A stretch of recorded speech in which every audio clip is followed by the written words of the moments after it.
Como introducción os diré que en el diálogo entre la vida pastoral y la vida intelectual, que es de lo que se trata en esta reunión, es claro que ambos, intelectuales y pastoralistas, si es que es correcta esta denominación de unos y otros, deben conocer cuál es el mundo actual. Deben conocer, por un lado, el mundo sobre el que deben reflexionar, y los otros deben conocer el mundo, pues, al que deben predicar, podemos decir. Entonces, de ahí un poco la justificación del tema. ¿Por qué hablar de la secularización? Bueno, pues porque una de las características fundamentales, si no la más nuclear probablemente de nuestra época, es que se trata de una época secularizada. Se trata de la época de la secularización. Como decía, la base en la que más me voy a apoyar o que más voy a utilizar es este libro de Charles Taylor, que ya apareció publicado en 2007, pero que curiosamente hasta pues un mes o una cosa así no ha aparecido, por ejemplo, la traducción al castellano, y además no es una traducción que se esté haciendo en España, es una traducción que se hace en Latinoamérica. Ahora no sé exactamente dónde, pero quiero decir que es significativo porque el mundo editorial en España no suele traducir este tipo de libros que hablan de la secularización desde un punto de vista tan profundo, tan reflexivo y tan, digamos, desprejuiciado con respecto a lo creyente como es este libro de Taylor, ¿no? Yo creo que es una característica digna de reseña. ¿Qué es la secularización? Porque si decimos, bueno, la secularización es una de las características fundamentales de nuestra época, pero ¿qué es la secularización? Bueno, podemos decir que existe un gran consenso sobre la existencia de la secularización. Es decir, hay muchos estudiosos que están de acuerdo, es prácticamente una unanimidad en que nuestra época es una época secularizada. Sobre eso no hay discusión. Sin embargo, sí hay discusiones sobre en qué consiste eso de la secularización. ¿Cuáles son las características de un mundo secularizado?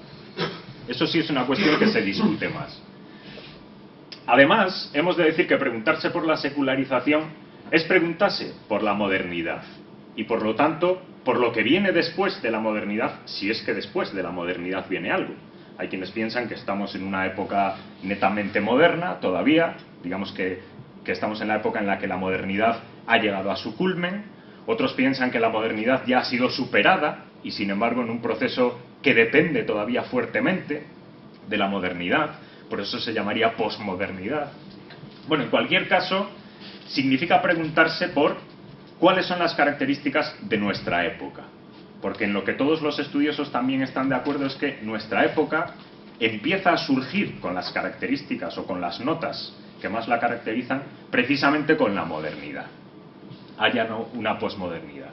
Entonces, esta reflexión no va a ser una reflexión solamente sobre la religión y qué papel desempeña la religión en la sociedad, sino que es una reflexión, como explicaré después, mucho más amplia. Se trata de una reflexión sobre nuestra época, sobre nuestra era, sobre nuestra cultura.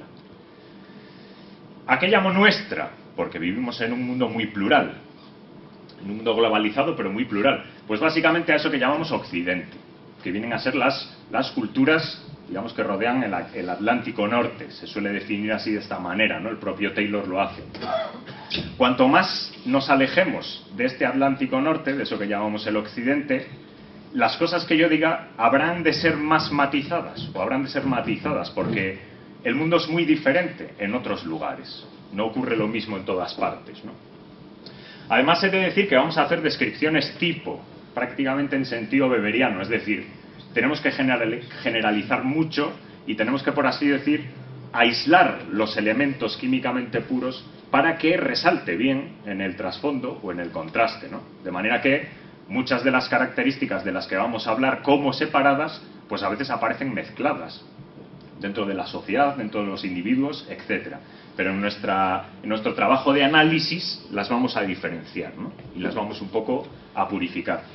Tampoco pretendo que esto sea una evaluación, es decir, no pretendo valorar moralmente, en un primer término, ni valorar filosóficamente si eso de la modernidad está bien o está mal. Como veremos al final, es una realidad ambigua, que si está bien o mal dependerá de una serie de factores, ¿no? Pero, aunque al principio parezca que hablo de manera casi un poco nostálgica de la Edad Media, no es nostalgia, es que quiero que se vea bien el contraste entre las dos épocas, ¿no? Pero en principio no me gustaría que hubiese una valoración, una evaluación.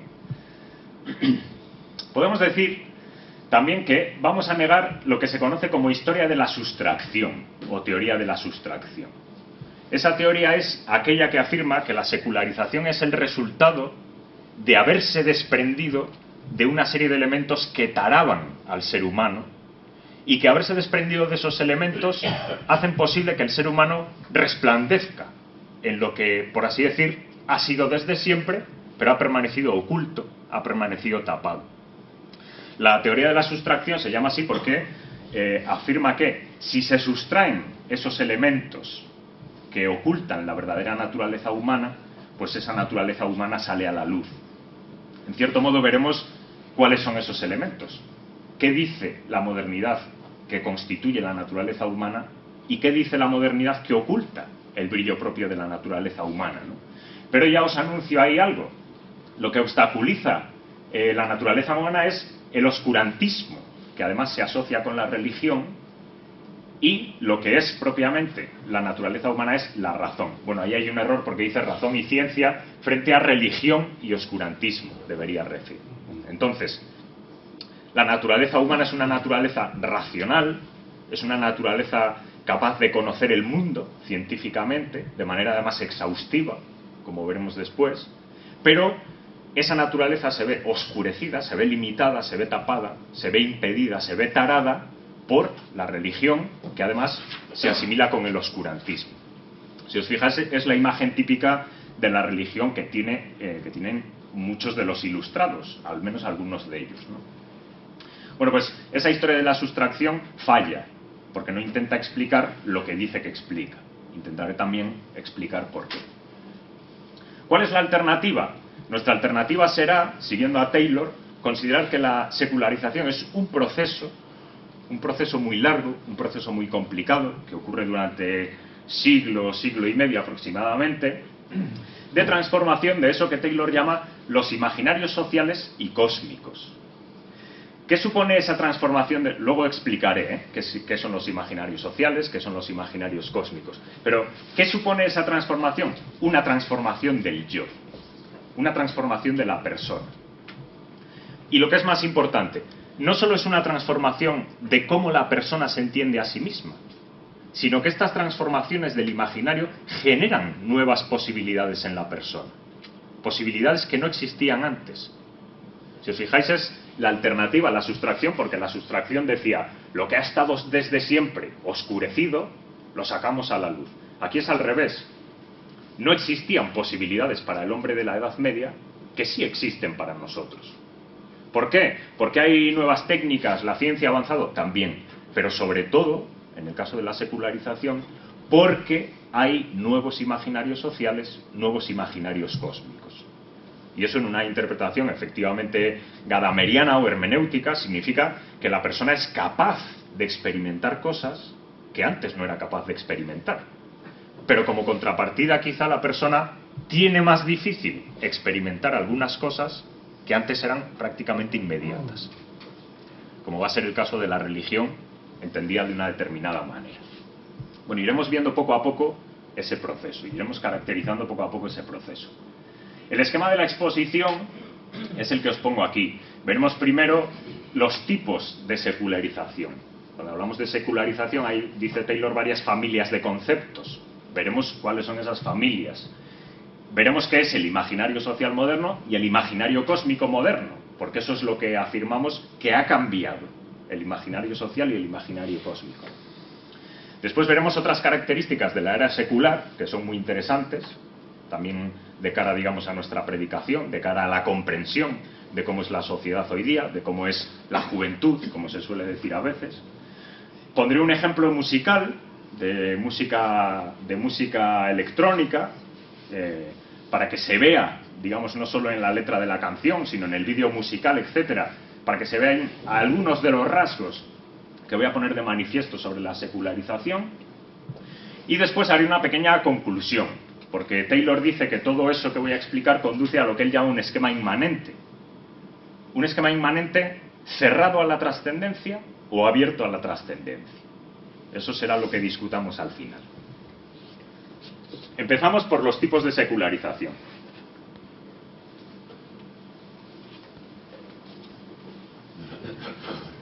Básicamente dice Taylor que existen tres tipos de familias de conceptos sobre la secularización, o él los engloba en tres tipos.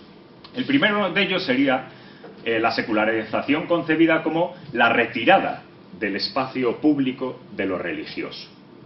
Es claro que en épocas anteriores a la modernidad, pues por ejemplo la Edad Media, pero también anteriormente, el espacio público, el espacio político, es decir, el espacio donde ese espacio del que hablaba José Ramón, que ahora está en crisis, donde los ciudadanos, digamos, hacían la comunidad, hacían la república, la cosa pública, ese espacio claramente se fundamentaba en la existencia de un Dios.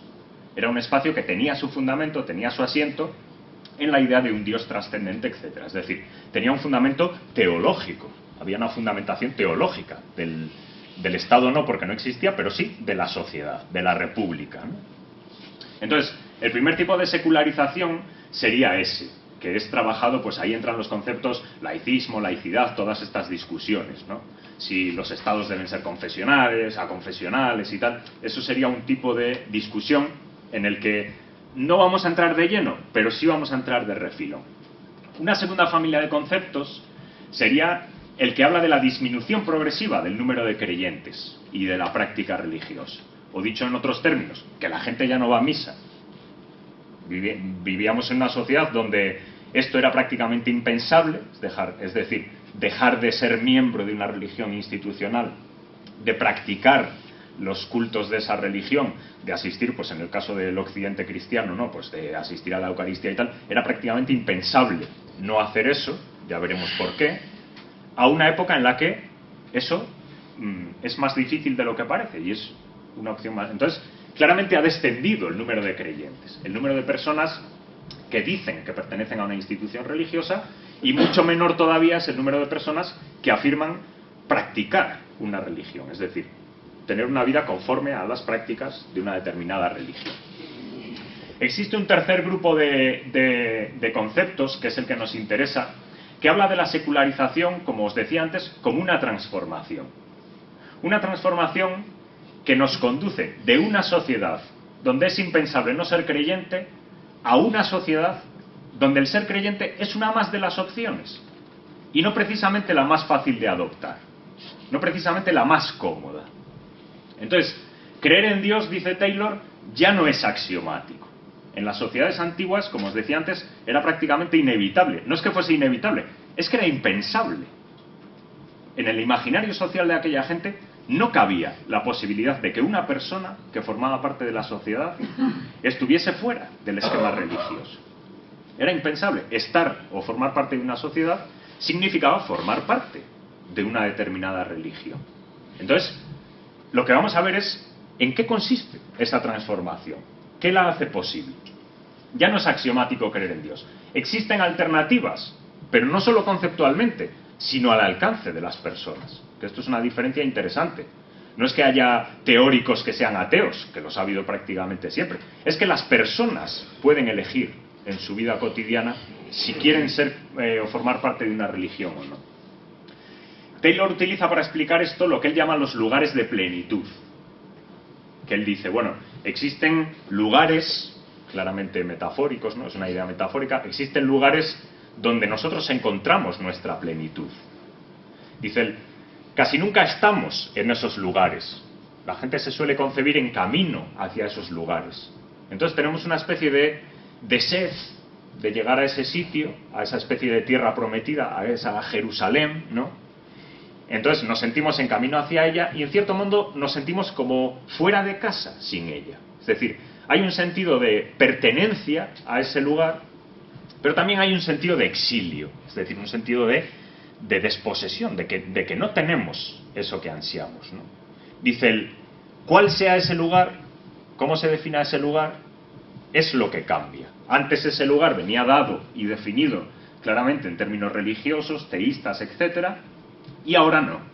Ahora la gente en las sociedades encuentra su lugar de plenitud, intenta construir su lugar de plenitud en otros sitios, con otros conceptos, con otras nociones.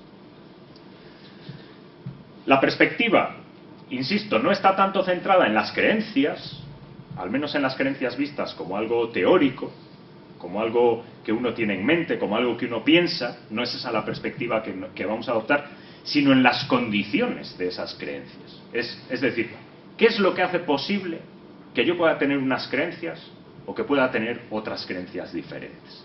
Es ese contexto el que nos interesa, ¿no? Eso en hermenéutica se llama contexto de comprensión. No es que, digamos, seamos independientes del significado y vayamos a él desde fuera, sino que siempre llevamos el significado con nosotros. Y dependiendo de cómo sea ese contexto nuestro de comprensión, seremos capaces de identificar, de ver, de experimentar unos fenómenos, o seremos capaces de ver, experimentar y vivir otros fenómenos. Entonces, se trata de la posibilidad de la experiencia. ¿Qué cosas constituían antes la posibilidad de la experiencia religiosa y qué cosas parecen obstaculizar hoy en día la posibilidad de esa experiencia? Paso a explicar ahora lo que es un imaginario social moderno, lo que entiende Taylor por imaginario social moderno, y veremos la comparación entre el imaginario social de la antigüedad y el moderno, ¿no? Para que se vea en qué consiste.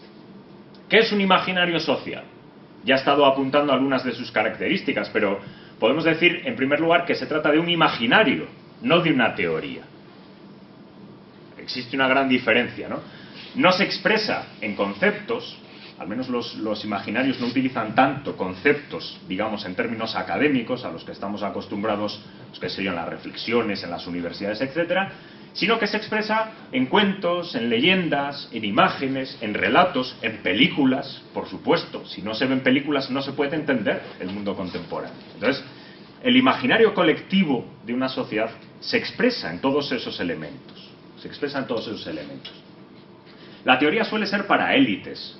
Antes era patrimonio casi exclusivo de los clérigos, luego de los universitarios, y ahora ya ni de los universitarios. O sea, quienes hacen teoría son muy pocos, ¿no? Pero en cualquier caso son patrimonio de las élites, mientras que el imaginario es compartido por una gran colectividad de personas. Es lo que da, de hecho, identidad a esa colectividad de personas. Por eso los imaginarios son tan interesantes. Además, como decía antes, los imaginarios hacen posible determinadas prácticas, no solo determinadas creencias, sino determinadas prácticas sociales. Además, generan un sentido de la legitimidad. ¿Por qué la gente hace lo que hace en las sociedades y por qué la gente se siente legitimada para hacer esas cosas y no otras? Es decir, esa legitimación de lo que se hace o se deja de hacer en la sociedad viene generada o es hecha posible por los imaginarios sociales. A menudo las características de estos imaginarios primero son adoptadas por las élites y luego pasan a las masas. Esto ha ocurrido claramente en el caso de la secularización. La secularización primero fue un fenómeno de las élites sociales y esas élites poco a poco lo fueron imponiendo, incluso extrapolando al conjunto de la sociedad, a la masa, podemos decir. Entonces, aunque primero sea una cosa de élites, lo que nos interesa es que después caracteriza, por así decir, la forma de ser, la forma de comportarse, de actuar de sociedades enteras. Perdón, es que los virus exigen su dosis de agua. Si no se entiende algo, o queréis que me detenga más o lo que sea, lo vais diciendo y luego, si no, lo comentamos después. ¿Qué es un imaginario social? Bueno, pues definitivamente puede caracterizarse, diciendo que son las formas en las que se imagina la vida social, cómo se considera y se trata a los demás, cómo se realizan los proyectos comunes, cómo se integra la sociedad, cuáles son las expectativas que se tratan de cumplir en una determinada sociedad, cuáles son las nociones e imágenes normativas reguladoras de esas expectativas. En definitiva, es todo ese conjunto de preguntas, todo ese conjunto de cosas, ¿no? Es axiomático. Es decir, el imaginario social es axiomático en el sentido de que no se justifica, utilizando esta metáfora matemática, es decir, no se deduce de unas ideas anteriores a él. Es axiomático en el sentido de que hace posible las deducciones que se hacen después, ¿no? Entonces, no es que un determinado imaginario sea justificado por una determinada sociedad. No, es que lo que constituye una determinada sociedad como tal es su imaginario social. Es decir, utilizando esa metáfora matemática, las características del imaginario social son los axiomas de una sociedad. Luego con esos axiomas, pues la gente hace cosas, ¿no? Como en las matemáticas. Entonces, se trata de ese carácter axiomático. Otra noción útil para explicar esto es la de trasfondo, que es una noción que se basa a veces en conceptos de Heidegger, de Wittgenstein, de Polanyi, o sea, en filosofía, en antropología. Se trata de una imagen inarticulada, inestructurada, a menudo vaga, preteórica, tácita, ¿verdad?, que sin embargo sitúa las cosas y nos sitúa a nosotros dentro de una determinada sociedad y las dota de un determinado sentido. ¿Por qué digo que es vaga, que es preteórica, que es tácita, que es inarticulada? Porque si nosotros vamos a preguntar a la gente en la calle, oiga, ¿cuáles son las características de su imaginario social? Pues probablemente no sepan responder, ¿no?, con esta terminología. O ¿cuáles son los axiomas de su sistema de creencias? Pues muy probablemente no sepa responder. Es un conocimiento que suele ser tácito, un conocimiento vago, un conocimiento que es asimilado en las sociedades pues con la educación, desde los usos de la infancia, etcétera, ¿no? Entonces, vamos a adentrarnos en ese terreno, en el trasfondo. ¿Cuáles son las características? ¿Cuáles son las características de este imaginario social moderno? Bueno, veremos unas cuantas. No puedo ser exhaustivo. En 800 y pico páginas caben muchas. No puedo ser exhaustivo. Veremos solamente algunas que son quizá las más interesantes. Lo primero que podemos decir es que nuestro imaginario social moderno contiene una idea del yo impermeabilizado, como oposición o diferenciándose del yo anterior, que era un yo poroso. Una manera de explicar esto es decir que el yo antiguo, o en la antigüedad, las personas vivían en un mundo encantado, y hoy día vivimos en un mundo desencantado. ¿Qué es un mundo encantado? Un mundo encantado es un mundo que está dotado de significado, es decir, que tiene significado intrínseco, tiene significado en sí mismo, y que ese significado afecta al ser humano, tiene un poder causal sobre el ser humano, ejerce una influencia sobre el ser humano. Existen, por así decir, agentes en el mundo, agentes de sentido, si no agentes espirituales o agentes personales, si ese sentido del mundo actúa sobre nosotros, nos influye, nos influencia. Hoy día, sin embargo, existe una barrera impermeable. El sujeto ha establecido o ha dibujado, ha levantado una barrera impermeable entre él mismo y el mundo. Es decir, el sujeto humano es independiente del mundo, en términos de significado al menos, y además dentro de sí mismo ha construido otras barreras. La que existe, por ejemplo, entre la razón y el sentimiento. La razón y el sentimiento. Son barreras también impermeables, ¿no? Si os fijáis, por ejemplo, en el mundo antiguo existían espíritus. Las reliquias tenían un cierto poder sobre las personas. Se podía hacer un mal de ojo a alguien, se podía hacer un embrujo. Existían agentes en la naturaleza que nos perjudicaban o nos favorecían. Eso genera una... Claro, por ejemplo. Eso genera una situación, digamos, de inseguridad. Uno no sabía muy bien a qué atenerse cuando entraba en contacto con las cosas, con la naturaleza, etcétera, ¿no? El yo moderno se caracteriza por la seguridad. No hay nada en la naturaleza, más allá de los meros mecanismos materiales y tal, como veremos después, que le pueda afectar. Es impermeable. Además, en la antigüedad existía una razón vinculada.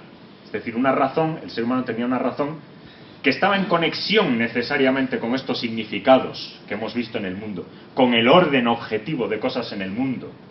Además era una razón simbólica, porque hacía juegos, analogías entre unas cosas y otras del mundo, y además era una razón encarnada, porque no era una razón independiente ni del cuerpo ni de esas influencias exteriores a la persona. Sin embargo, hoy en día existe lo que se llama una razón desvinculada, excarnada, donde se da prioridad al objetivo sobre el significado. Esto yo creo que es una de las claves fundamentales de la modernidad y que además creo que es un error. Es decir, en la modernidad, o los hombres contemporáneos, tendemos a pensar que lo objetivo es primero que lo subjetivo. Y entonces la razón, nuestra manera de conocer, a donde llega primero, con seguridad, es al objetivo.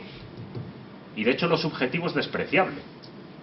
Esta inversión en la epistemología, podemos decir, se veía desde Galileo, cuando diferenciaba cualidades primarias y secundarias. ¿Cuáles interesan al conocimiento? Solamente las objetivas. Entonces, no solamente hay aquí una idea del conocimiento determinada, hay una idea de lo que es la razón humana, de cómo está desvinculada de las cosas, de cómo las puede conocer con frialdad, con objetividad, desvinculándose de ellas, ¿no? Entonces, el significado viene después, y el significado, si os fijáis, pertenece a la mente. Pertenece a la mente, es decir, el hombre moderno ha hecho esa barrera entre la mente y el mundo, y el significado pertenece a la mente humana. En el mundo no hay significados, independientemente de la mente. Es la mente humana la que proyecta esos significados en el mundo, los busca, se los adscribe. El significado antes era una realidad objetiva, existía fuera de la mente humana. Además, se actúa socialmente ante el mundo encarnado, es decir, ante ese mundo que es encantado, la acción no es individual, sino social. Esto explica, por ejemplo, la gran importancia de las herejías, por ejemplo, de la persecución de la brujería. O sea, ¿por qué se perseguía a las brujas? Porque no era cuestión de decir, bueno, esta señora se dedica a ser bruja, allá ella. No, si esa señora estaba jugando con fuerzas que eran objetivas, que podían influenciarnos a todos como sociedad, esa persona debía ser perseguida por la sociedad en su conjunto. Lo mismo con las herejías. ¿Por qué existe una inquisición? Porque se tiene la conciencia de que, teniendo ideas equivocadas sobre cómo es el mundo, sobre cómo es la persona, etcétera, el conjunto de la sociedad se ve comprometido. No es una cosa que dependa solo de los individuos. Porque antes era una falta gravísima faltar a la misa de los domingos. Porque cuando tú no ibas a misa los domingos, que te he visto, cuando tú no ibas a misa los domingos, hacías un daño a la comunidad, hacías un daño a la sociedad en su conjunto. No era una cosa que dijeses, no, bueno, yo elijo ir a misa o no. Eso es una cosa muy moderna. La sociedad se veía comprometida en su conjunto. Se actúa individualmente en el yo impermeabilizado. Es el individuo el que hace sus propias opciones y allá cada uno, como diremos después. Dios, en este esquema antiguo, en el yo poroso, es garante del triunfo final del bien sobre el mal. ¿Qué nos garantiza que en ese equilibrio de fuerzas objetivas, subjetivas, buenas, malas, etcétera, al final ganen los buenos? Bueno, pues que existe un Dios y que es bondadoso. Además, ese Dios es el fundamento de lo social, de lo moral y de las aspiraciones religiosas de las personas. No tengo tiempo de explicar por qué, pero es muy interesante ver de qué manera Dios era el fundamento de todo ese sistema, ¿no? De todo ese imaginario. ¿Qué va a ocurrir hoy en día? Que Dios ya no es el fundamento de ninguno de esos tres ámbitos. Que no es el fundamento de lo social es claro. Ya en la Edad Media, con algunas doctrinas, por ejemplo, de Santo Tomás o tal, se empiezan a separar esos ámbitos del poder, digamos, secular, del poder espiritual, no sé qué. Ya ese poder está claramente consumado, ¿no? Hay una separación. Nadie piensa que pertenecer al Estado español necesite de la existencia de un Dios para garantizar ese orden. Tampoco la dimensión moral está sujeta ya o está fundamentada en Dios. Pero es que para colmo, ni siquiera la religión, la dimensión espiritual del ser humano está ya fundamentada en Dios. Existen montones de opciones de búsqueda religiosa, de búsqueda espiritual, que ya no cuentan con un Dios, como los dioses de los que se habla en el teísmo, ¿no? Entonces, ¿qué papel desempeña Dios en todo esto? ¿O qué papel se le puede conceder a Dios en todo esto? Otra de las características del imaginario social moderno es que se trata, o estamos hablando en la modernidad, de una sociedad disciplinar, como oposición a una sociedad en la que había un equilibrio entre estructura y antiestructura.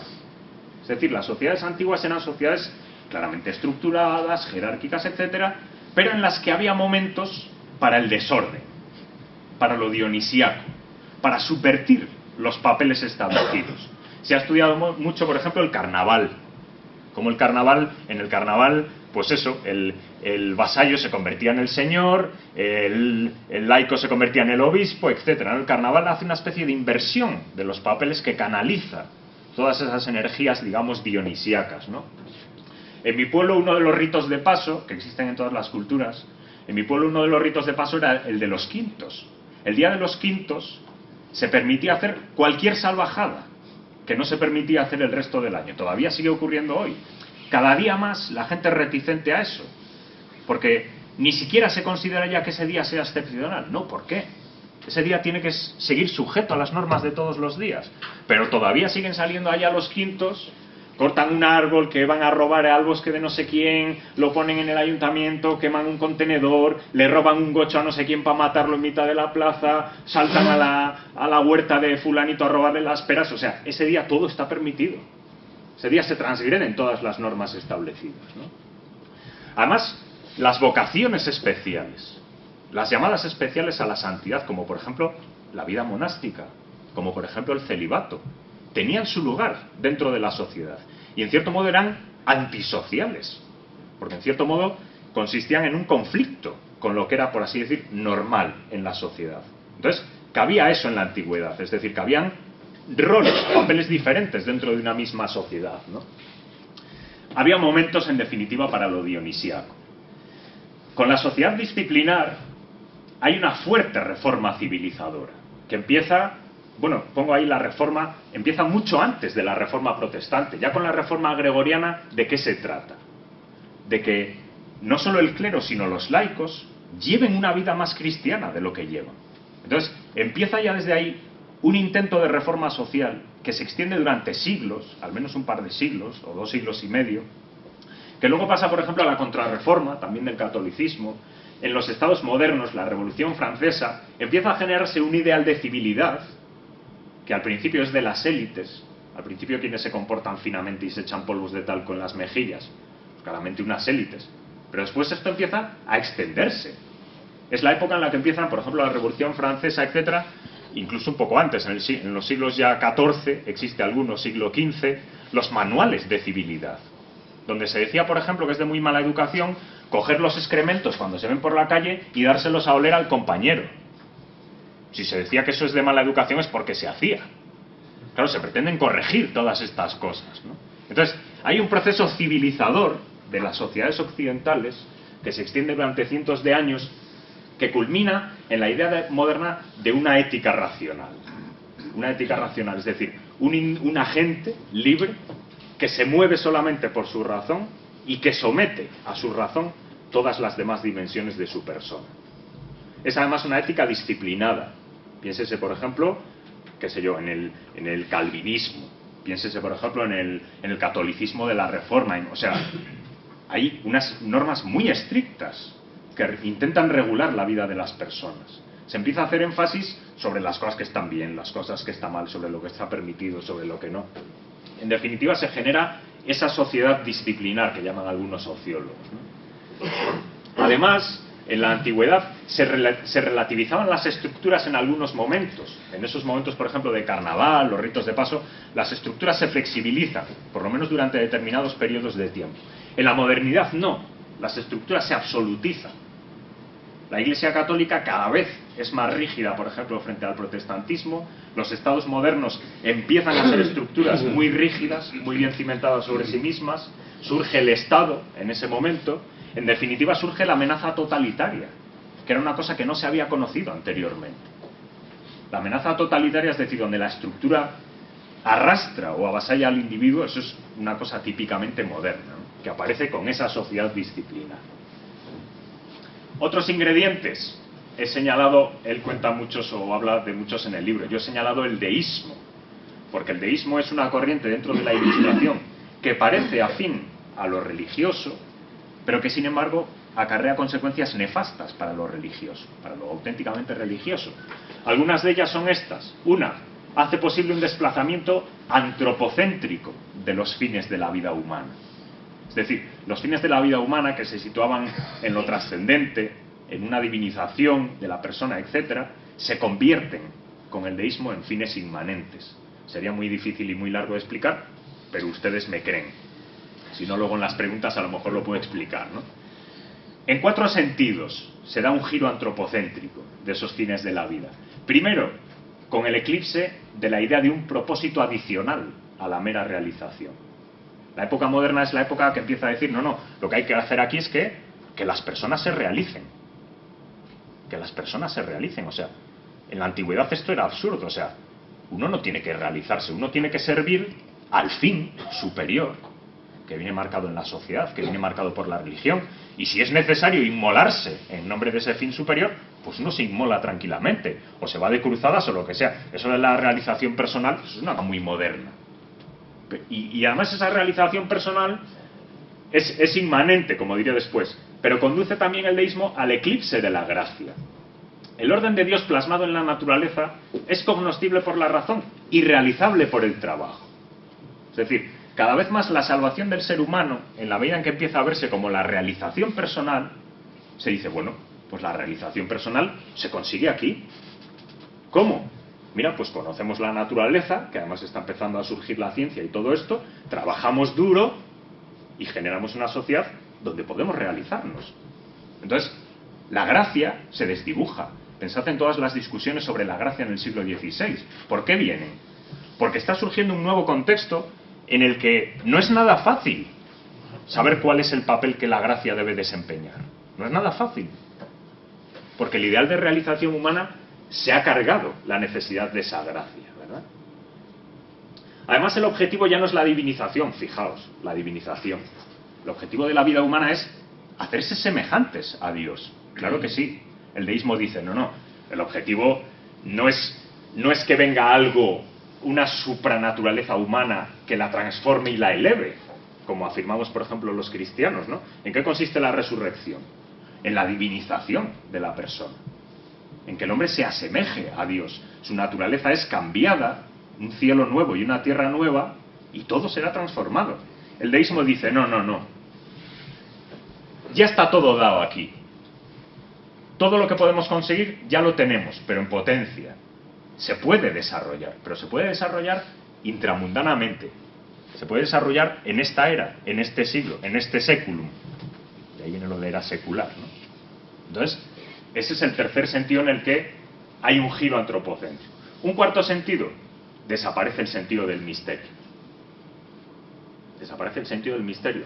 Lo veremos también en el imaginario cósmico. Si la realidad solo es realidad material, explicada en términos mecánicos, que además puede ser cognoscible por la razón humana, si además no hace falta una gracia que intervenga de alguna manera en esa naturaleza, elevándola, si además, desaparece el misterio. El misterio empieza a asociarse al oscurantismo, a las cosas ocultas, lo mistérico. Esos términos empiezan a utilizarse en esta época. Antes, el misterio, ¿qué era?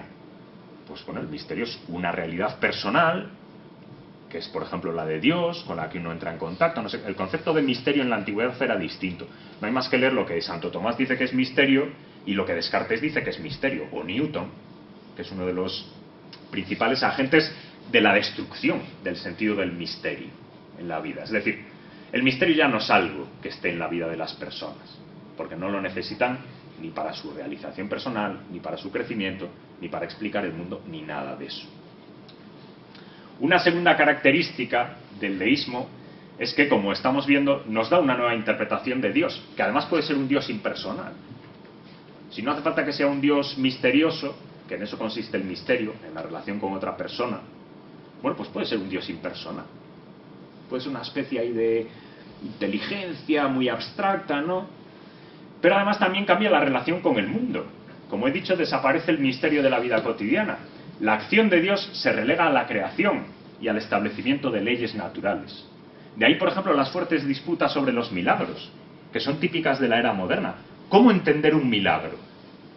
Si la gracia ya no sabemos prácticamente qué significa, si no es necesario una... ¿Cómo entender un milagro? O sea, ¿cómo un Dios que lo único que ha hecho es un mundo ordenado conforme a unas leyes, y esa es su voluntad y ninguna otra, ¿cómo entonces ese Dios iba a hacer además milagros?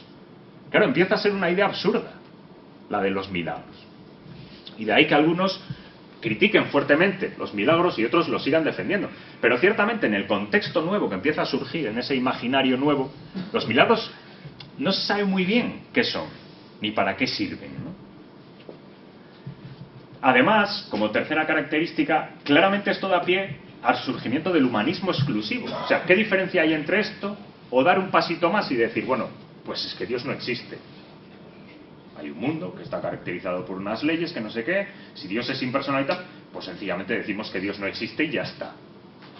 Ese fue el paso que dio el humanismo exclusivo. ¿Por qué humanismo? Porque se centró en el hombre, hemos visto esa orientación antropocéntrica, y prescinde de Dios, ¿no? De ahí lo de exclusivo.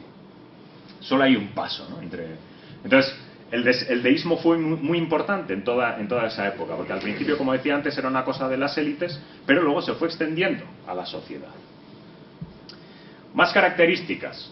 Antes las sociedades eran lo que se conoce como sociedades de acceso mediado, y ahora son sociedades de acceso directo. ¿Qué eran las sociedades de acceso mediado? Bueno, pues las sociedades donde los súbditos estaban unidos en un determinado orden social, en un orden colectivo, por referencia a su ápice, por referencia al rey, por referencia al soberano, o os pongo yo aquí, por referencia al maestro de la orden.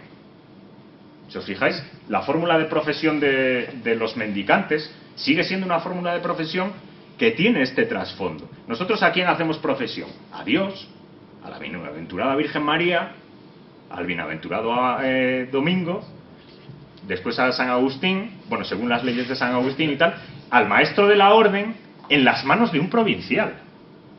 Si os fijáis, hay aquí dos elementos de la antigüedad. La referencia a un ápice, que en último término es Dios, y además la referencia a un tiempo superior, a un orden superior. Es decir, nosotros profesamos en las manos de un provincial al maestro de la orden. Pero ese maestro de la orden está conectado, a su vez, con un tiempo superior, con un tiempo trascendente, que es el fundamento de todo ese orden, que es un orden claramente jerárquico, ¿no? Entonces, ese ápice está conectado con un tiempo superior, que es el fundamento del orden. El rey está conectado con Dios, con la eternidad, con un tiempo mítico, a veces. En las sociedades modernas, ¿qué pasa? Que no hay tiempo superior. Por eso el seculum frente a la eternitas, ¿no? No hay tiempo superior. Todos los instantes están conectados con todos los instantes. Existe una simultaneidad. Hay una inmediatez de todos los acontecimientos. Entonces, es una diferencia importante, ¿no? Existe una jerarquía, como hemos visto. Está Dios, la bienaventurada Virgen María, Santo Domingo, que ya está en el cielo, el bienaventurado San Agustín, y luego vienen los vivos, ¿no? El maestro de la orden, el provincial.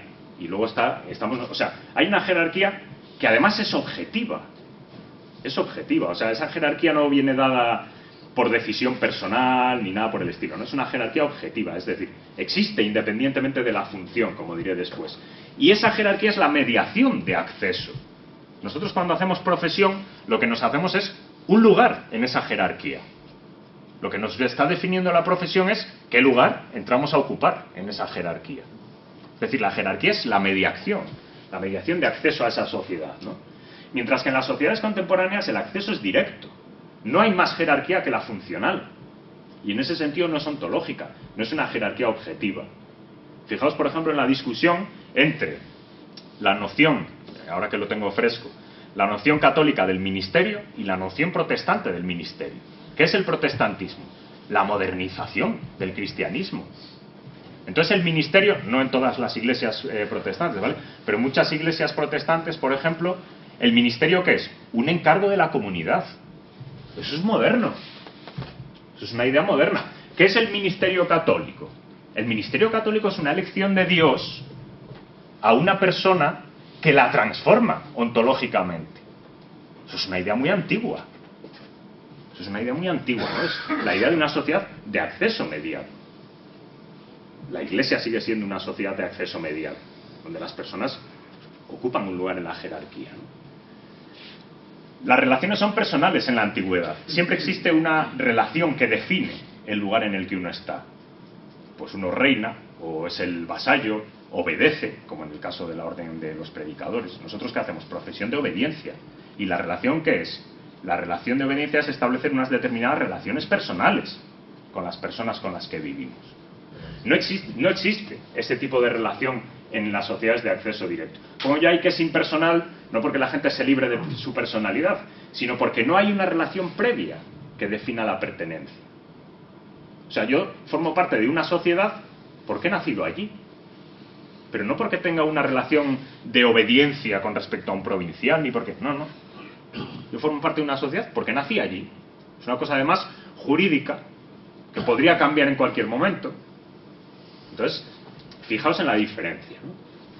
No sé si está siendo muy pesado, si hay algo que... Continuamos, ¿no? ¿A qué hora ha empezado?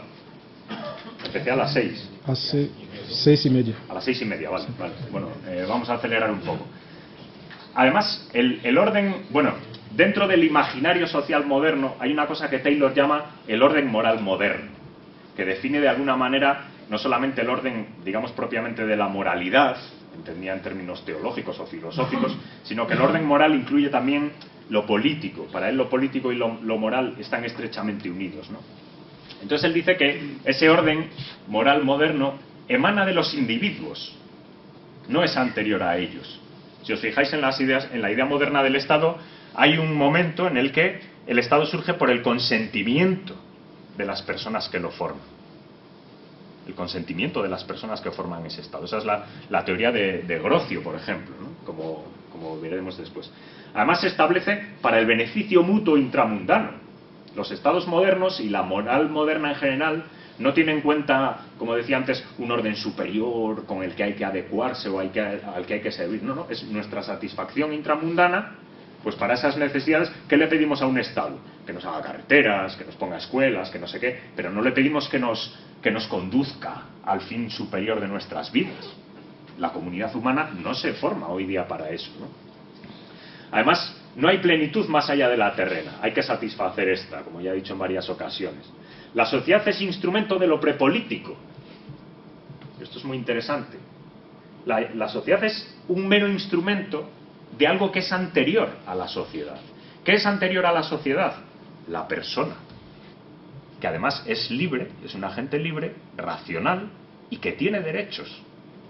Y el Estado es un instrumento que se pone al servicio de esa persona que es anterior al Estado. En la antigüedad ocurría justo al revés. Uno solo era un ciudadano en la medida en que formaba parte de un determinado Estado. Pensad, por ejemplo, en la teoría política de Aristóteles. ¿Uno cuándo es un ciudadano? Cuando forma parte de una comunidad.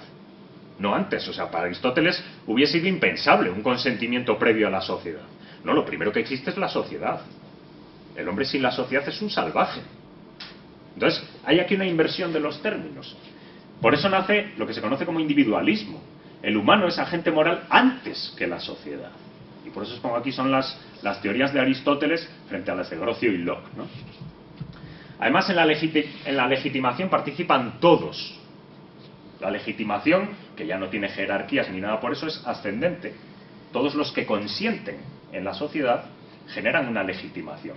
Claro, fijaos, la estructura de la Iglesia es antigua también en este sentido, ¿no? No se suele pedir el consentimiento de la gente cuando se hacen las cosas, ¿no? Es al revés, hay una jerarquía que es la que garantiza que las decisiones sean legítimas. De hecho, son los que definen la legitimidad de las cosas, la jerarquía. En las sociedades modernas no, es al revés. Es al revés. Imaginario cósmico, brevemente, ¿eh? Las 4 que nos quedan son mucho más rápidas que las anteriores, no os asustéis. Imaginario cósmico. Características del imaginario cósmico. Bueno, antes de nada, decir, el imaginario cósmico es el equivalente al imaginario social, pero digamos con respecto a lo que se piensa de la naturaleza, de cómo está constituida, de cómo se relaciona el ser humano con ella, etcétera, etcétera. También es axiomático, es preteórico, todo eso que dijimos del imaginario social, ¿no?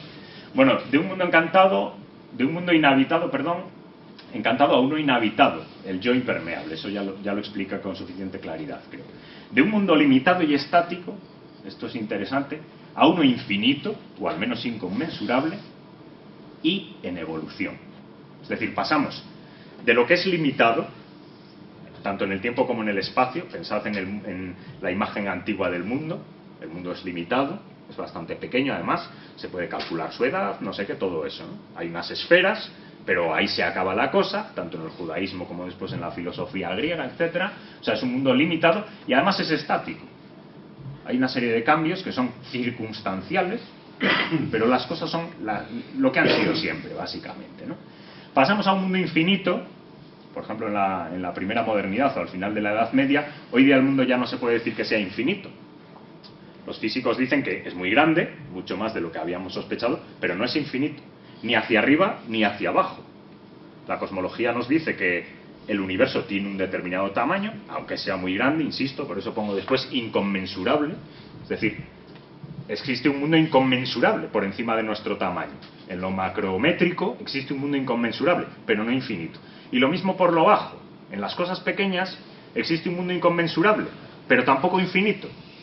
Porque los cuantos de Planck marcan, digamos, la división mínima que se puede hacer en la materia o en la energía. Más allá de eso no se pueden romper las cosas, por así decir, ¿no? Pero bueno, en cualquier caso es un mundo muy grande, inconmensurable, y además cambia. Las cosas que existen ahora quizá no existan después, y hay un momento en el que no han existido, ¿no? Pasamos del cosmos con una significación humana, como os dije antes, hay significado en las cosas, que además es relevante para el ser humano, a un universo indiferente, neutral. Aquí opera de nuevo ese cambio epistemológico que os decía antes, que yo creo que es clave en la sociedad contemporánea. Lo primero es lo objetivo, lo impersonal. Después viene lo otro, que además es una proyección de la mente humana y que por lo tanto no existe. Algunos llegan a decir que no existe, ¿no? Primero es lo objetivo, la materia. Los significados son un producto de la mente. Además, antes las cosas eran encarnación de ideas, o las cosas eran encarnación de otros agentes, de otros propósitos. Las cosas eran signos, en definitiva.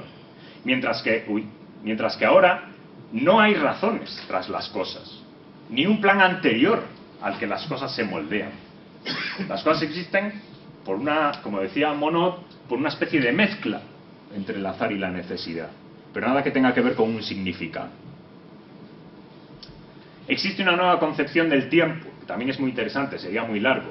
Antes el tiempo era kairótico, eso que se llama kairótico, es decir, había momentos privilegiados, instantes privilegiados, que exigían dedicación, que exigían inversión de las personas. Pensad, por ejemplo, ¿qué hacemos nosotros en los tiempos litúrgicos fuertes? Nos preparamos. Es decir, esos tiempos exigen una inversión por parte de la persona, un esfuerzo, energías, etc., ¿no? Ahora, como dice Benjamin, no tú, sino Walter, todos los tiempos son equidistantes de cualquier otro, lo que él llamaba el tiempo homogéneo y vacío. Es el transcurso del tiempo del reloj, una hoja del calendario y otra y otra. El tiempo homogéneo y vacío. Quizás sea exagerado, ¿no? Luego lo matizaré, pero para que se vea bien el contraste. Todos los tiempos son equidistantes de cualquier otro. Es decir, yo estoy haciendo ahora esto, pero este tiempo, en sentido incluso ontológico, es equidistante de lo que voy a hacer después cuando me esté tomando una cerveza en el bar. Pero fijaos en qué consiste la concepción antigua. Cuando yo estoy celebrando la Eucaristía, estoy en el tiempo. En la eternidad. Si os fijáis, el Evangelio de Juan está construido de esta manera. Una persona que pasa de estar en un tiempo, podemos decir secular, y entonces tuve una visión, o entonces caí en éxtasis, y entonces se empieza a ver un tiempo que es la eternidad. Entonces, ¿qué es un momento de oración? ¿Qué es la celebración de una Eucaristía? ¿Qué es la eternidad que irrumpe en el tiempo, en definitiva? Entonces, claro, eso es una imagen muy diferente a la de un tiempo que es homogéneo y vacío, ¿no? Donde no hay momentos de densidad especial. Además, existen discontinuidades, distintas marchas, os he puesto como ejemplo el año litúrgico. Distintos sentidos del tiempo, distintas marchas, discontinuidades. No es lo mismo celebrar un domingo de la octava de Pascua que un miércoles del tiempo ordinario. No es lo mismo. Quizá para nosotros ya sí. Seamos sensatos. Viene siendo lo mismo. ¿Por qué? Porque somos modernos. Para nosotros el tiempo es homogéneo. Bueno, ellos no lo experimentaban así en la antigüedad. Existe, como os decía, esa conexión con el tiempo superior. De hecho, es un tiempo abierto a la eternidad. No solo abierto, no solo es poroso a la eternidad, sino que se funda en la eternidad. La eternitas da sentido y fundamenta el seculum. Que ahí es donde viene básicamente la palabra secular. ¿Qué pasa con el tiempo contemporáneamente? Que es un tiempo secular. Ni está abierto a ninguna eternidad, ni es fundamentado por otro tiempo, ni nada por el estilo, ¿no? Del símbolo al mecanismo. Es otra de las expresiones que sintetizan en qué consiste el cambio del imaginario cósmico moderno. Antes la realidad era simbólica, como he dicho antes. Cada parte estaba relacionada con las demás y había un juego de correspondencias. No hay más que leer, por ejemplo, a un renacentista para darse cuenta de que qué sé yo, veían, por ejemplo, en la recapitulación del embrión, o sea, es la teoría esa de la recapitulación, bueno, luego está llevada a la biología, ¿no? Pero veían en las fases del embrión, las fases de la vida humana, las fases del cosmos, no sé, o sea, había una serie de similitudes entre los distintos fenómenos naturales que eran similitudes significativas. Por decirlo a la pata de la llana, se lo tomaban en serio. Aprendían de esas similitudes, le sacaban el jugo. Nosotros hoy día las vemos como, bueno, unas metáforas ahí. No, para ellos tenían una fuerza ontológica seria, ¿no? Hoy día la realidad es mecánica. Os pongo ahí física, en el sentido de materialista. Es atómica, en el sentido de que está dividida en corpúsculos. Y eso es todo. Eso es todo. Hay materia en movimiento, que diría Descartes. Y ya está. Todas las combinaciones posibles de eso generan un mundo como el nuestro, pero ya está. O sea, ¿cómo esta materia en movimiento va a tener que ver con aquella otra materia? O sea, es un mundo muy diferente, es un mundo mecánico. La naturaleza de suyo no era de suyo es significativa en la antigüedad. Y tiene de suyo relación con nosotros. Pensad en la imagen del macrocosmos y el microcosmos. El hombre, el ser humano, es como una imagen del cosmos. Pero no es como una imagen porque sea una imagen bonita. Ontológicamente, lo que pasa en el cosmos tiene su repercusión en el ser humano y al revés. Pensad, por ejemplo, en la astrología. Lo que hoy día decimos, bueno, el mundo es materia, ¿qué nos puede llegar de la Luna? La influencia de la gravedad. Pues eso no explica, ¿no?, que la Luna tenga influencia en el destino de nuestra vida. Bueno, para los antiguos sí. Para los antiguos sí, ¿no? Hoy día la realidad es neutral, asemiótica. De nuevo se ha dado esta inversión que os decía antes. La prioridad del objetivo. Que además es una inversión que no se justifica. Se da por supuesta, por eso digo también que es axiomática. Un ejemplo. Si Isaac Newton hace, por ejemplo, la distinción entre el momento de la creación, es decir, los orígenes del mundo, y el funcionamiento del mundo. Y él dice, mira, la manera como funciona el mundo puede ser explicada en términos puramente naturales. Dice, no sabemos por qué Dios creó el mundo, con qué sentido, no sé qué, pero en cualquier caso, lo que hay aquí, el mundo creado, su manera de funcionar, no necesita más que causas naturales.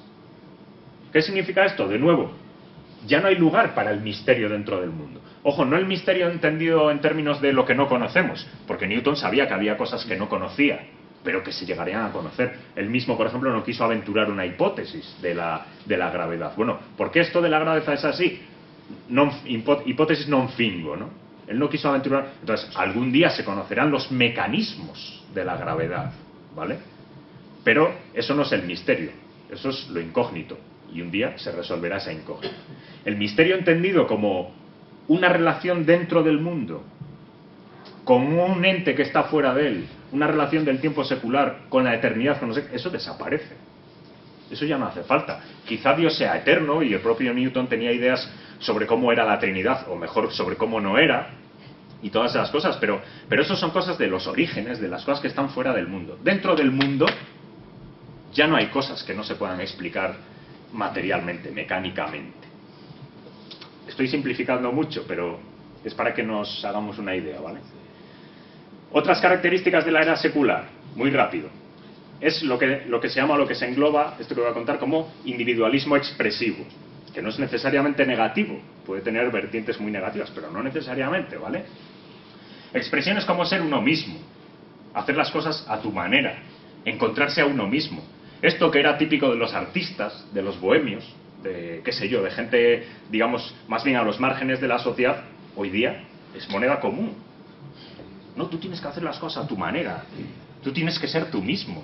O sea, eso antes era impensable. ¿Cómo que yo tengo que ser yo mismo? Yo tengo que conformarme a un orden objetivo que existe antes que yo, etcétera, etcétera. ¿Qué significa ser uno mismo? Esa expresividad que antes tenían los artistas, que eran una gente rara, bueno, pues ahora todos somos gente rara. Todos tenemos que ser nosotros mismos. Y por lo visto esto es una cosa que está muy bien. Ya veremos, ¿no? Está muy bien porque fomenta la imaginación, la sensualidad, el cuerpo, la manifestación del interior. Es una especie de rechazo de esa excarnación que habíamos dicho antes. Si hemos terminado generando una sociedad disciplinar, donde la gente tiene que estar sometida a su razón y a las normas sociales y no sé qué, no sé cuál, en cierto modo estos son respuestas normales a todo eso. No, yo quiero expresarme yo mismo y expresar mis sentimientos y contarle a otro lo que me pasa en mitad de un autobús cuando estoy hablando con otra persona a voces por teléfono. Hoy día esto no nos da pudor. Y antes lo daba. Hoy día vas en un autobús y la gente, oye, pues rompí con mi novio, no sé qué, no sé cuál, y te estás enterando. Es expresivo hasta el grado sumo. O sea, da igual, tenemos que expresar. Esto está bien, ¿no? Es una reacción a la excarnación y es una reacción frente a esa ética del control. Frente a esa ética del control, la gente dice, no, vive tus emociones, lo importante es el sentimiento, todo esto, ¿no? O sea, se intenta revalorar de nuevo toda esa dimensión, ¿no? El fenómeno de la moda. Es interesantísimo el fenómeno de la moda. Mucho más allá de una mera superficialidad, es todo un fenómeno de identidad. Pensad dónde se da más fuertemente este fenómeno de la moda.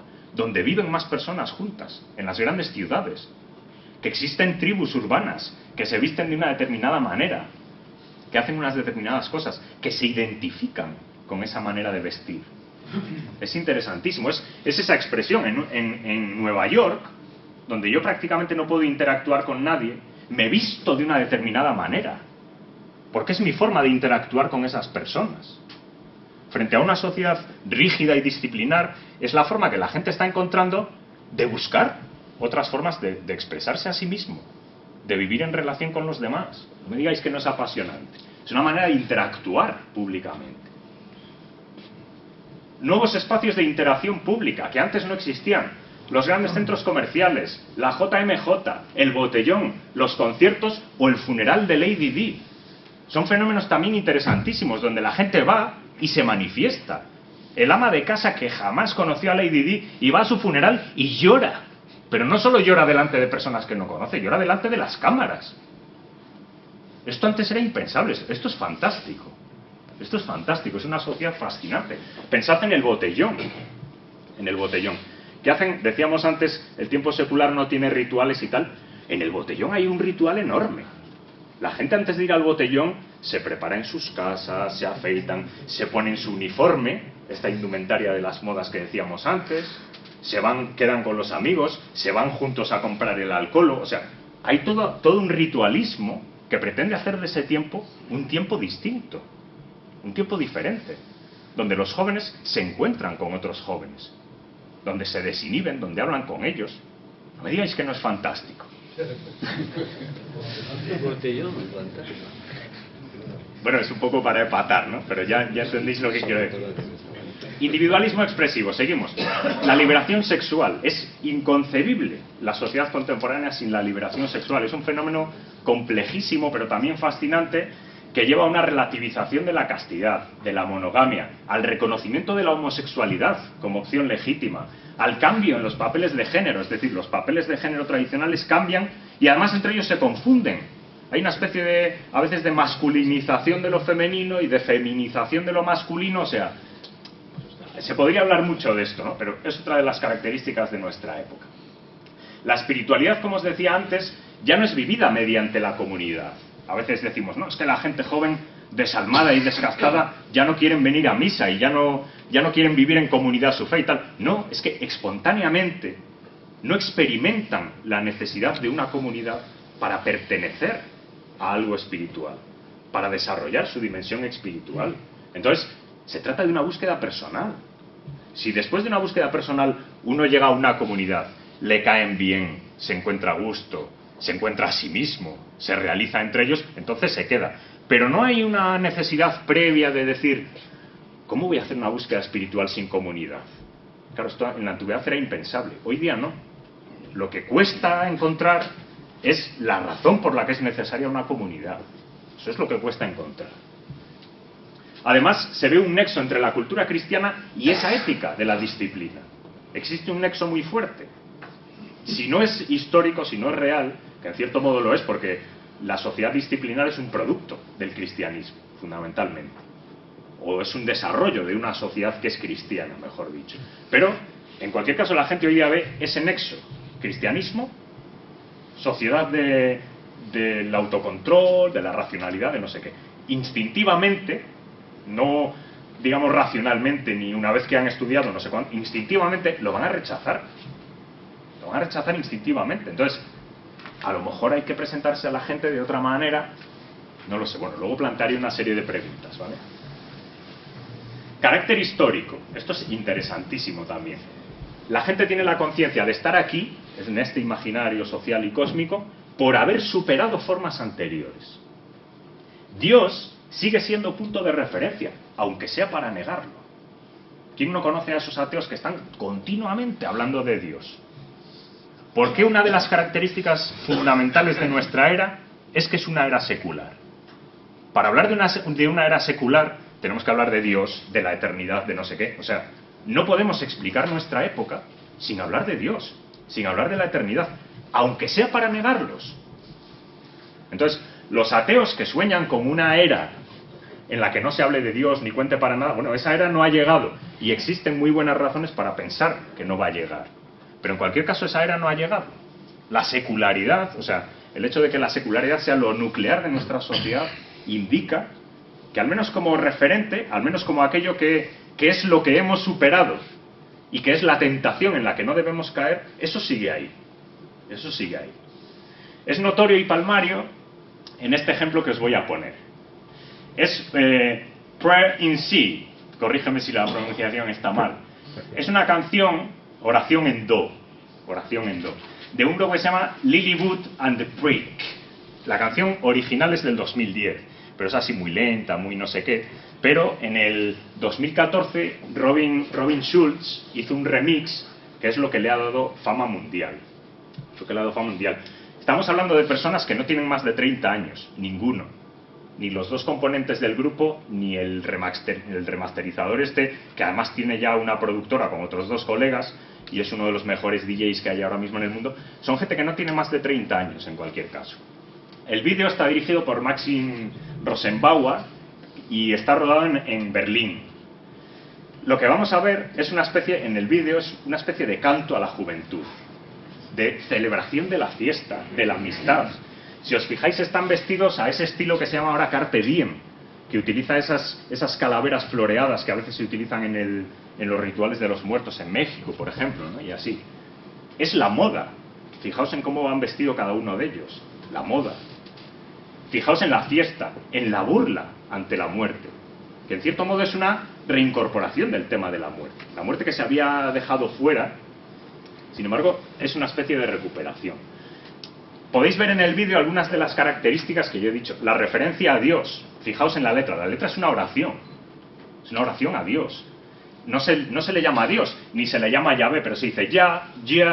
Al principio de cada párrafo, dado que el nombre de Dios no se puede pronunciar, pues tímidamente se le imita de esta manera, ¿no? Con el yeah, con el ya. Ocurre también en otras canciones de otros grupos, ¿no? Es un fenómeno muy interesante. Por ejemplo, hay un grupo, seguro que los jóvenes lo conocéis, Vampire Weekend. Tiene otra canción que está dirigida a Yahvé. Dice, pero ¿cómo se puede existir diciendo que uno es el que es? Y cosas así, ¿no? Es también otro fenómeno. Estuve dudando si poner esta o aquella. Bueno, claramente se dirige a Dios, como veréis, ¿no? Y aunque sea para negarle, pero vemos en ella, por ejemplo, un fuerte sentido de la justicia. Porque lo que la canción le dice a Dios es, ¿qué hay de las cosas que están mal en el mundo?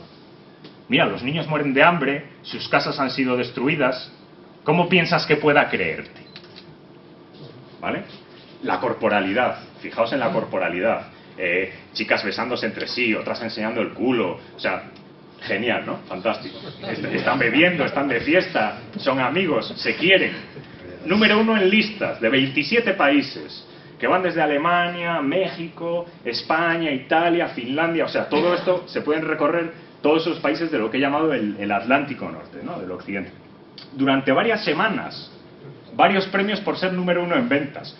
Quizá no por la cuestión de Dios, ¿no? Sino porque es un gran tema de música electrónica. Creedme, no lo vais a oír bien porque este aparato de música es muy deficiente, pero es un gran tema, es un gran tema. Vamos a ver el vídeo, son 3 minutos y así yo me callo un poco y me dais tregua. Lo he subtitulado yo, es la primera vez que subtitulo algo, igual está un poco mal.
Ya la letra no añade nada y como necesitan el proyector para otra cosa, ya hemos visto bastante, ahí veis algunas de las cosas que os he ido indicando, ¿no? Claro, ¿cómo interpretar eso? ¿Como una especie de irreverencia o insulto hacia Dios? ¿O es una especie de revisión de las quejas de Job? Bueno, no lo sé muy bien. Eso es claramente está formulado en un esquema inmanente, todo esto que hemos dicho, y dice Taylor que conduce a un esquema inmanente, pero cerrado o abierto. Él dice que la era secular lo conduce, pero no tiene que ser necesariamente cerrado a la trascendencia. Él dice que eso hará posible otras nuevas formas de apertura a la trascendencia, y de hecho ya las está haciendo posibles, pero no necesariamente tiene que ser cerrado. Él dice que hay dos spin o dos interpretaciones de ese mismo esquema, y dice que para optar por uno o por otro hace falta un salto de fe, no entendido en términos religiosos, sino en un sentido muy amplio, ¿no? Es decir, yo que veo este vídeo con muchísima bondad, os aseguro, y me inspira las mejores cosas que el ser humano me puede inspirar, vosotros a lo mejor lo ve como una especie de secularismo absoluto y no sé qué. Bueno, son distintas maneras de ver las cosas, ¿no? Eso no significa que el spin cerrado, es decir, la interpretación cerrada de la trascendencia, tenga prioridad, que es lo que os he estado señalando todo el tiempo. Eso es lo que está mal de ese esquema inmanente, ¿no? No es verdad que sea prioritario lo objetivo, lo que carece de sentido, etc. De hecho, eso es lo que hemos visto en el vídeo. Una revuelta frente a eso. No es verdad que la sociedad tenga que ser disciplinar en el sentido moderno, ni que el objetivo sea no sé qué. Si os fijáis, esto otro es un canto a todo lo que se sale de esos esquemas. Al cuerpo, a la fiesta, a la amistad, o sea, si queréis, en cierto modo es intentar rescatar lo dionisiaco, ¿no?, que se había perdido.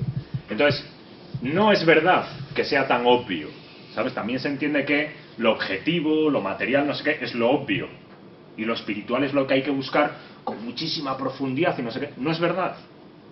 No es verdad. Se sitúan al mismo nivel, que es el del salto de fe. Una vez que hemos dado el salto de fe a la opción cerrada, lo otro parece más oscuro. Y viceversa. Pero no es más obvio una cosa que otra, sin antes haber dado ese paso, ¿no? La era secular está traspasada por tensiones internas. Esta descripción que yo he hecho es una descripción tipo, digamos monolítica, que acentúa, digamos, sus rasgos más característicos, pero está llena de corrientes que, siendo también de nuestra propia era, luchan contra ella. Lo hemos visto también en este vídeo, ¿no? Los voluntariados, la New Age, las respuestas moralistas que se vuelven a cerrar en la ley, los nacionalismos, el ecologismo, el esteticismo, cuestionan ese imaginario moderno. De alguna manera lo trascienden. Son los movimientos que están en el límite, intentando buscar algo que vaya más allá, algo que integre todas esas tensiones, ¿no? Algo que lo haga practicable en la misma sociedad. Taylor dice que hay que, como propuesta, hay que elaborar un modelo de 2 dimensiones, horizontal y vertical. Dice, mira, necesitamos una dimensión horizontal que en cierto modo sea compartida por todos, digamos nuestra visión común de la sociedad y del mundo. Pero no debe ser una visión cerrada a las aspiraciones humanas, que pueden ser trascendentes también. Es decir, hay que interpretar el esquema inmanente de manera que pueda estar abierto a la trascendencia, para que cualquier proyecto de florecimiento humano tenga cabida. Si usted quiere ser un materialista y cree que florece de esa manera, pues séalo. Pero si yo quiero ir a misa y quiero depender de una comunidad para mi florecimiento, pues que eso sea posible, que no nos resulte tan extraño en el imaginario. La gente joven ya está explorando esos límites, ya está haciendo nuevas síntesis, ampliando los imaginarios en un mundo que además es global. No he hablado de esa dimensión global, pero fijaos, está todo mezclado: ciencia, tecnología y globalidad. Daniel Dennett dijo hace 5 o 6 años en un libro, dijo, cuando los teléfonos móviles e internet lleguen a las sociedades, desaparecerán en 30 años las religiones. ¿Sí? Lo tiene escrito.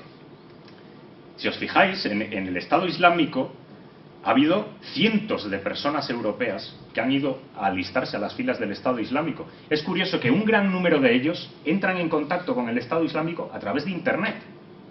¿Cómo expande el Estado Islámico el terror? Con cámaras, grabando las ejecuciones y colgándolas en Internet y mandándolas a los medios de comunicación. No es verdad que la tecnología de suyo sea contraria al oscurantismo, al fanatismo, no sé qué. No es verdad. La tecnología es una plataforma excelente que utilizan también los fanáticos, los oscurantistas, etc. Entonces, la cosa es más compleja de lo que parece. En este mundo, ¿cómo ha de ser nuestra predicación? ¿Cómo ha de ser nuestra vida? ¿Tenemos que hacer un islote aislado de la sociedad en el que poder vivir a la manera antigua, por así decir? ¿O tenemos que abrirnos sin miedo a esa era secular e intentar hacer de ella una interpretación, unos contextos que permitan ver con claridad su posible apertura a lo trascendente? Bueno, pues continuará, porque seguiremos reflexionando sobre esto. Muchas gracias.